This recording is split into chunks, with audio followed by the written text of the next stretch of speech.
चलिए जानते हैं उत्तर प्रदेश से जुड़ी आज की 25 बड़ी और जरूरी खबरें, वो भी एक ही वीडियो में। पर उससे पहले अगर वीडियो अच्छा लगे तो चैनल को सब्सक्राइब जरूर कर लीजिएगा। प्रदेश के किसानों के लिए राहत भरी खबर सामने आई है। गेहूं की सरकारी खरीद के लिए न्यूनतम समर्थन मूल्य यानी न्यूनतम समर्थन मूल्य में 160 रुपए की बढ़ोतरी कर दी गई है, जो आज से लागू हो गई है। इस फैसले से किसानों को उनकी उपज का बेहतर दाम मिलने की उम्मीद है, जिससे उनकी आमदनी में सुधार होगा। साथ ही सरकार का यह कदम कृषि क्षेत्र को मजबूत करने और किसानों को आर्थिक रूप से सशक्त बनाने की दिशा में अहम माना जा रहा है। उत्तर प्रदेश माध्यमिक शिक्षा परिषद से जुड़ी बड़ी अपडेट सामने आई है। बोर्ड परीक्षाओं के नतीजों को लेकर मूल्यांकन प्रक्रिया अब अपने अंतिम चरण में पहुंच चुकी है और रिजल्ट जारी करने की तैयारियां तेज कर दी गई हैं। बोर्ड द्वारा रिजल्ट पोर्टल को भी अंतिम रूप दिया जा रहा है, ताकि परिणाम जारी होते ही छात्र आसानी से अपने अंक देख सकें। ऐसे में लाखों छात्रों का इंतजार अब जल्द खत्म होने की संभावना है और किसी भी समय रिजल्ट को लेकर आधिकारिक घोषणा की जा सकती है। अंडे की गुणवत्ता और ताजगी को लेकर अब सरकार ने बड़ा कदम उठाया है। नए नियम के तहत आज से हर अंडे पर एक्सपायरी डेट लिखना अनिवार्य कर दिया गया है। इस फैसले का उद्देश्य साफ है, लोगों को खराब और असुरक्षित अंडों के सेवन से बचाना और बाजार में पारदर्शिता बढ़ाना। अब दुकानदारों को भी गुणवत्ता की जिम्मेदारी निभानी होगी, जिससे ग्राहकों का भरोसा मजबूत होगा और खाद्य सुरक्षा व्यवस्था को और सख्ती मिलेगी। माना जा रहा है कि इस नियम से उपभोक्ताओं को सीधा लाभ मिलेगा और बाजार में मिलावटी या पुराने अंडों की बिक्री पर रोक लगेगी। कानपुर से आस्था और उत्साह की बड़ी तस्वीर सामने आई है, जहां हनुमान जयंती के अवसर पर पूरे शहर में बड़े मंगल जैसा माहौल देखने को मिला। सुबह से ही मंदिरों में श्रद्धालुओं की लंबी कतारें लगी रहीं और विशेष पूजा अर्चना के साथ भंडारे और धार्मिक आयोजनों का सिलसिला जारी रहा। भीड़ को देखते हुए प्रशासन ने सुरक्षा के कड़े इंतजाम किए थे। संवेदनशील इलाकों में अतिरिक्त पुलिस बल तैनात किया गया और ट्रैफिक व्यवस्था को भी विशेष रूप से नियंत्रित किया गया। कुल मिलाकर श्रद्धा और व्यवस्था दोनों का संतुलन इस मौके पर साफ तौर पर दिखाई दिया। प्रयागराज से आम उपभोक्ताओं से जुड़ी अहम खबर सामने आई है, जहां बिजली विभाग ने नया टैरिफ लागू कर दिया है। इस नई दर व्यवस्था के बाद लोगों के मासिक बिजली बिल में हल्की बढ़ोतरी देखने को मिल सकती है। हालांकि विभाग का कहना है कि यह फैसला बिजली आपूर्ति को अधिक सुचारू, स्थिर और बेहतर बनाने के उद्देश्य से लिया गया है। अधिकारियों के मुताबिक नई दरों से सिस्टम में सुधार होगा और उपभोक्ताओं को भविष्य में बेहतर सेवाएं मिल सकेंगी, लेकिन फिलहाल इसका असर सीधे लोगों की जेब पर पड़ता हुआ नजर आएगा।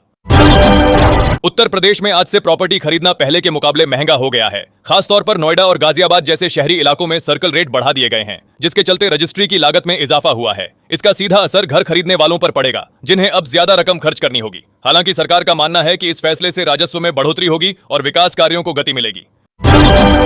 राज्य में मौसम का मिजाज बदलता नजर आ रहा है और इसके चलते मौसम विभाग ने कई जिलों के लिए चेतावनी जारी की है।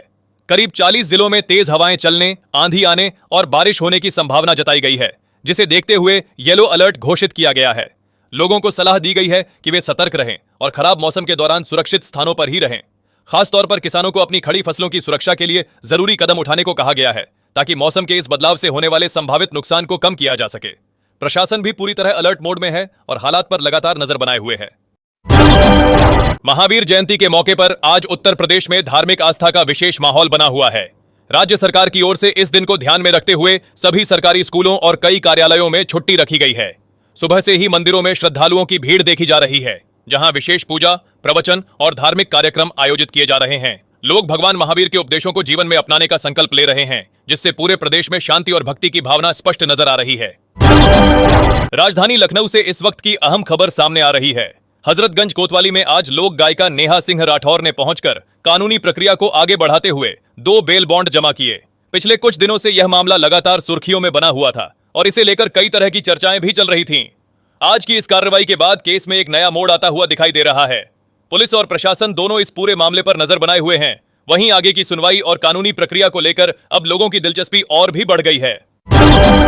यमुना एक्सप्रेसवे औद्योगिक विकास प्राधिकरण की बहुप्रतीक्षित रिहायशी प्लॉट योजना 6 अप्रैल को लॉन्च होने जा रही है, जिसे लेकर लोगों में काफी उत्साह देखा जा रहा है। इस योजना के तहत हजारों आवेदकों को किफायती दरों पर प्लॉट मिलने की संभावना जताई जा रही है। खासकर नोएडा और ग्रेटर नोएडा के आसपास अपना घर बनाने का सपना देख रहे लोगों के लिए यह एक सुनहरा मौका साबित हो सकता है। प्राधिकरण की इस पहल से न सिर्फ रियल एस्टेट सेक्टर को गति मिलेगी, बल्कि क्षेत्र में बुनियादी ढांचे और विकास को भी नई रफ्तार मिलने की उम्मीद है।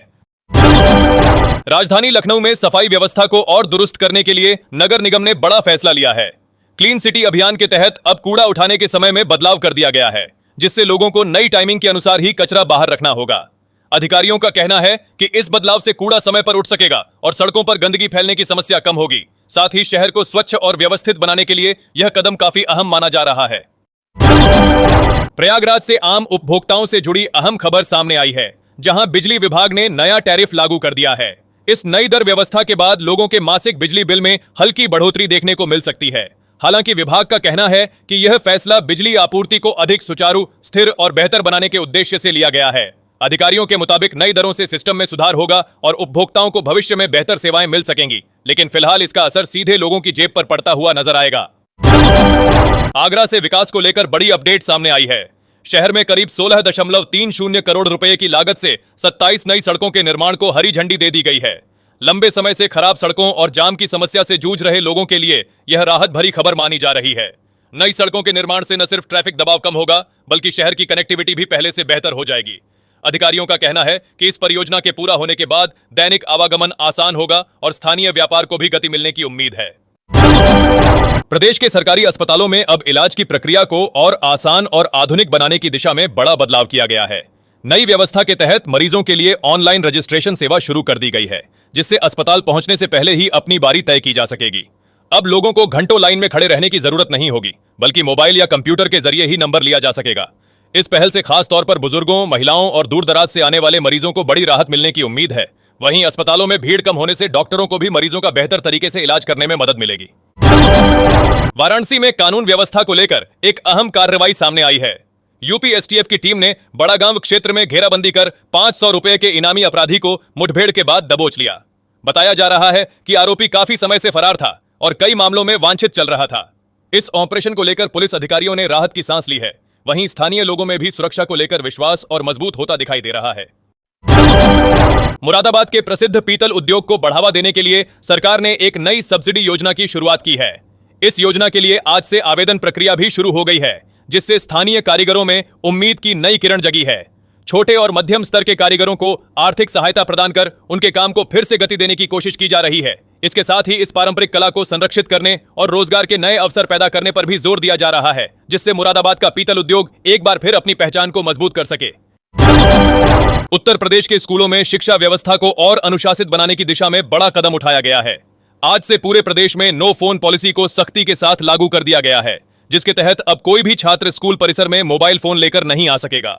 लंबे समय से यह शिकायत सामने आ रही थी कि मोबाइल के कारण बच्चों का ध्यान पढ़ाई से भटक रहा है और कक्षा में भी इसका नकारात्मक असर देखने को मिल रहा है। इसी को ध्यान में रखते हुए यह सख्त फैसला लिया गया है। शिक्षकों और शिक्षा विभाग के अधिकारियों का मानना है कि इस नियम के लागू होने से पढ़ाई का माहौल अधिक गंभीर और सकारात्मक बनेगा। साथ ही बच्चों की एकाग्रता और प्रदर्शन में भी सुधार देखने को मिलेगा। गोरखपुर दौरे पर पहुंचे मुख्यमंत्री योगी आदित्यनाथ ने दूसरे दिन जनता से सीधा संवाद कर उनकी समस्याओं को सुना। सुबह आयोजित जनता दरबार में बड़ी संख्या में लोग अपनी शिकायतें लेकर पहुंचे, जहां मुख्यमंत्री ने एक एक मामले पर गंभीरता दिखाई। कई मामलों में उन्होंने तुरंत अधिकारियों को कार्रवाई के निर्देश दिए और स्पष्ट किया कि जनता की शिकायतों के निपटारे में किसी भी प्रकार की ढिलाई स्वीकार नहीं की जाएगी। इस दौरान प्रशासनिक अधिकारियों को सख्त निर्देश दिए गए कि सभी शिकायतों का समय पर समाधान सुनिश्चित किया जाए और आम लोगों को अनावश्यक परेशान न होना पड़े। दिल्ली मेरठ एक्सप्रेसवे पर यात्रा करने वाले लोगों के लिए आज से खर्च बढ़ गया है। नई दरों के तहत टोल शुल्क में इजाफा कर दिया गया है, जिससे रोजाना इस मार्ग का उपयोग करने वाले यात्रियों को अब अधिक भुगतान करना होगा। खासकर नौकरी पेशा और नियमित सफर करने वाले लोगों पर इसका सीधा असर पड़ने वाला है। अधिकारियों के मुताबिक सड़क की गुणवत्ता, रखरखाव और सुविधाओं को बेहतर बनाए रखने के लिए यह कदम उठाया गया है, लेकिन आम यात्रियों के बजट पर इसका असर साफ तौर पर महसूस किया जा रहा है। आम जनता और खास तौर पर छोटे व्यापारियों के लिए एक और जरूरी खबर सामने आई है। कमर्शियल एलपीजी सिलेंडर की कीमतों में एक बार फिर बढ़ोतरी कर दी गई है, जो आज से प्रभावी हो चुकी है। इस फैसले का सीधा असर होटल, रेस्टोरेंट, ढाबा संचालकों और अन्य छोटे कारोबारियों पर पड़ेगा, जिनकी रोजमर्रा की लागत अब बढ़ जाएगी। विशेषज्ञों का मानना है कि जब लागत बढ़ती है तो उसका असर धीरे धीरे ग्राहकों तक भी पहुंचता है, यानी आने वाले दिनों में खाने पीने की चीजों के दाम बढ़ने की संभावना से इनकार नहीं किया जा सकता। ऐसे में यह बढ़ोतरी आम लोगों के बजट पर भी अतिरिक्त बोझ डाल सकती है।